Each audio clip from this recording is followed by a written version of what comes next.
Okay, so Aversi, where are you located? Where are you calling in from? I am here in Indianapolis, Indiana, with the IU infectious disease team. Okay, okay, fantastic. All right, so just because you're new and maybe the people who will be watching the recording later on. So my name is Alkachopra and I'm a dietitian and I'm in Toronto.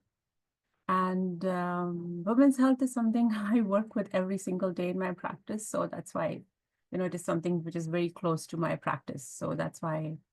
So what we're going to be doing is every week on Friday at 1:30, we'll be doing just short sessions, maybe about 30 minutes or so, not too long. Don't want to keep people and keep talking.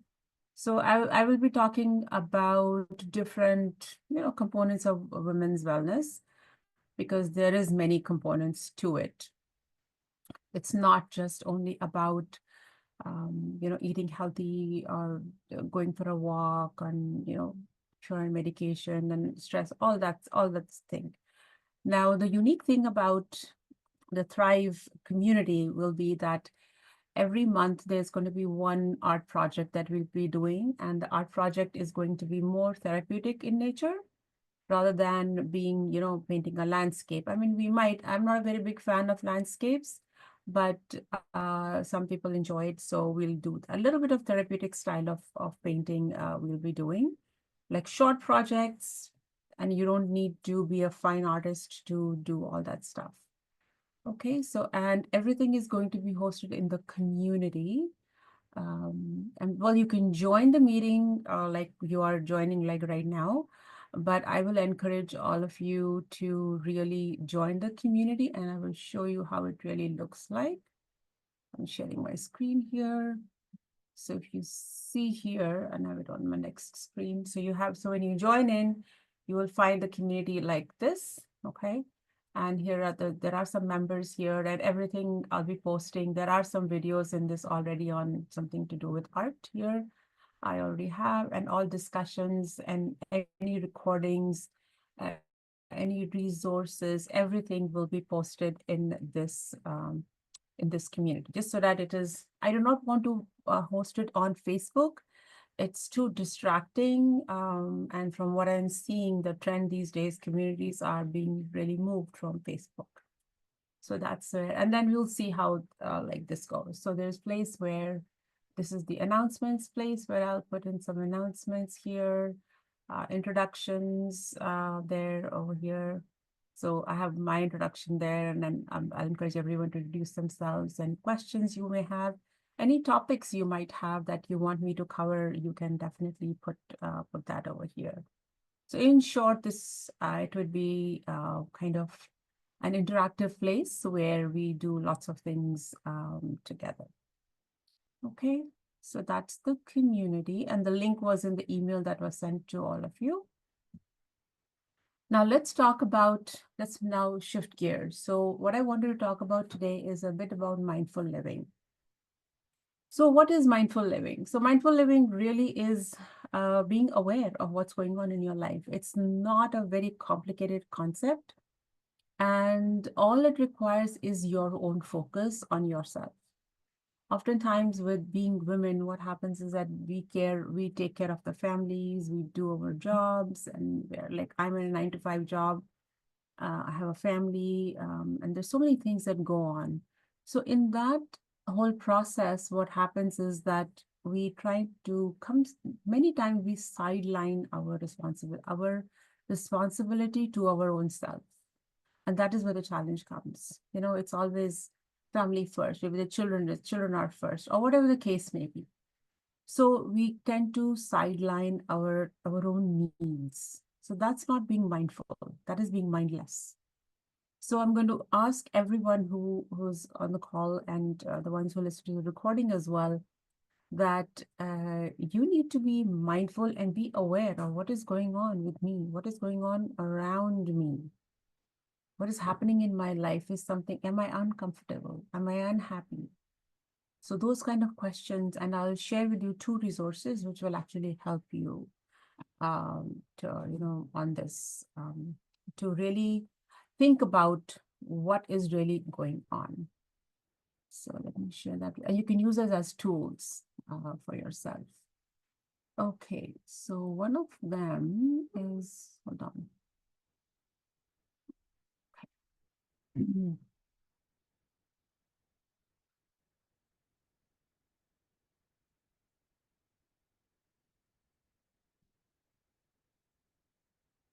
Now, yeah. Okay.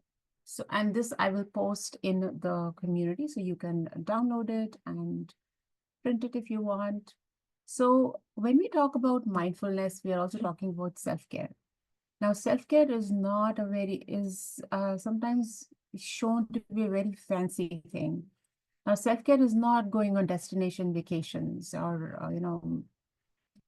or sitting in the spa for hours and spending thousands of dollars and all that stuff. That's not what it is. So self-care and mindfulness, they really go together. They go hand in hand. And there's little things that you do to take care of yourself, to maintain good health and improve well-being. And the way that this is again my motto and my philosophy as well, that self-care to me is not, like I had said to you in the beginning, is not just about making healthy choices. It's not just about taking your medications on time or do physical activity, going for a walk and all these things. It's more than that. And that is called as the pillars of wellness. So the pillars of wellness is something which is here. Um, Aversi, can you see the wellness wheel on your end? Yes. Yes, perfect. Thank you. So this is what the pillars of wellness is all about. And let me hide this for a second. It's coming in the way. Hold on. Okay. So the wellness wheel has different components to it. It's got physical health, which is eating well, exercising, quality sleep. Then there's mental health, which is healthy mindset and emotions, relationships, recreation, your finances, your career. And when it comes to career, it doesn't always have to be that you're in a job. Even if you're a homemaker, that is a full-time job too. There's a lot that goes on there. And then there's spirituality and making your home a comfortable living space. So what I'm going to encourage you, all of you, to is really take a look at this wheel and see where you are on the scale of 1 to 10. So you have those dotted lines. And then on the dotted lines, you can mark where you are. And this is just for you. This is for your own self. So you take a look at this, understand where you are, okay? And then you can hear the instructions are right here. And these are the questions, and then you score, do the scoring where you are at each. And then you answer these questions. Which areas do you want to really do a bit of deep dive? Maybe just sit in one corner at home, wherever you feel comfortable and wherever you feel, let's say, in the moment, wherever you feel mindfully present. Because you do not, I would say, don't be distracted, because if you're distracted, lots of things going on around you, this will not work. And think really deep, think what areas you want to focus on right now and why. And when you envision fulfillment in these areas, what do you picture? What type of activities and practices would you like to feel more to do so that you're happier and you're more fulfilled? And what actions can you take in the next 3 to 6 months to improve in these areas? Okay, and then here, once you've identified, you can start working on them. Then to go a bit deeper, so this is also, so you go in a bit deeper on keeping in mind the wellness pillar. These are a bit more details into the aspects, keeping in mind the wellness wheel. And you're answering them from one to three, and they have the star, but I would like to improve at this.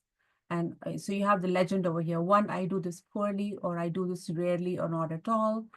2 means I do this okay, I do this sometimes.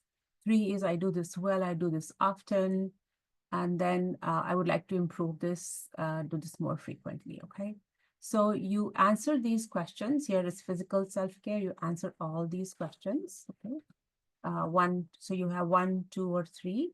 So one of these, and then you under the star, you have to choose whether I would like to improve at this, I would like to use more frequently. So you can choose your focus. Where do you want to focus over here? And I'm going to say, try to pick maybe one or two things under each category. So you have the physical self-care, then you have the psychological, the emotional self-care, the social self-care, and then the spiritual, the professional. So all these. So these are really the five major components, right? It doesn't have all, but when you take a look at all these components, it is a part of the self-care wheel the wellness wheel that we just saw over here. So once you have done that, once you've done both, then I would say you come back to each of these areas that answer these questions. And that is what I'm talking of mindfulness, like leading a really mindful life. And really, until and unless not knowing is not the answer to all challenges that we have. I do not like to use the word problems because when I see a problem, it's kind of I'm stuck. It's just my perspective. So I don't know what everyone's perspective is. And therefore put that in the community. That would be kind of nice to know. And I'll post some questions as well in the community, which we can start the interaction over there. So instead of the word problem, I tend to use the word challenge, because when you have a challenge, you can go over the challenge. You can work towards fixing those challenges that you're having. So try to do so whatever challenge you're having, like make this like kind of your workbook, and make it to work for you. And like I said to you before, this is really for you and for like nobody else. And you can go back to this over and over again and make changes as required. Okay. Yeah. So that's what I wanted to talk very briefly like today. And any comments, any questions, Versi? So for this, what are your thoughts? No questions right now. That chart is really a good way to kind of help us, Yeah. decipher what actually is, self-care. Yes. Because my perception was not anything like how you're describing. So, well, sort of, kind of, but yes, this is very helpful. Yes. Yeah. Yeah. And you know what? The thing is that self-care, it doesn't take too much time. It's not that you've got to spend hours and hours and hours. So right now Okay. where you're seeing, I'm sitting in my, this is my, I'm going to say, my Zen area. So there's craft supplies around me. I am a huge a proponent of art and using it. And you'll hear from me every week. I will keep harping on this because art helps you to really problem solve. And in one of the weeks, we will be talking about how you can use the power of art to actually do the problem solving and also Okay. really answer these questions right over here, like this one here, on how you can, because art is a very powerful medium and it doesn't have to be perfect. And I am by no means, I'm a clinician. I've been practicing dietetics for the last maybe 30 years, 30 plus probably. So by heart, I'm a clinician, but I do sometimes when it is not, things are not going the way and that I want to. This is a room I come in and I sit down. And if I have no time to make art, what I'll do is I'll just do a bit of reorganization. So touch, the touch is something it's also very powerful because when you touch things that you really enjoy, it has a really good impact on your brain and it really helps to calm you down. When people go grocery shopping, not grocery shopping, when you go to any home decor store, for example, when you see a piece on the shelf, do you like to touch it and hold it in your hand? I do. Yes. So that is a physical touch. So you want to hold it in your hand. You want to maybe feel it. You want to feel the texture. You want to feel, you will probably turn it around. Like I have this, this is just a mixing palette over here. So the reason I bought it is because it's got this nice flower shape. It looks nice, and it's just a ceramic plate. It's nothing, no fancies around it, but I mean, it's nice. So now I'll show you another thing that I have here. So uh, let's stop share, and then that way I can show you a bit better. Mm, Where is the,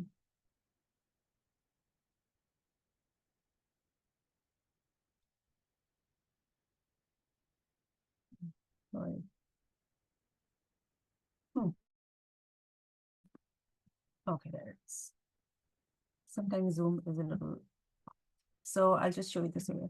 So these are some paintings that I'm working on right now. So this is texture work. It's and stencil work.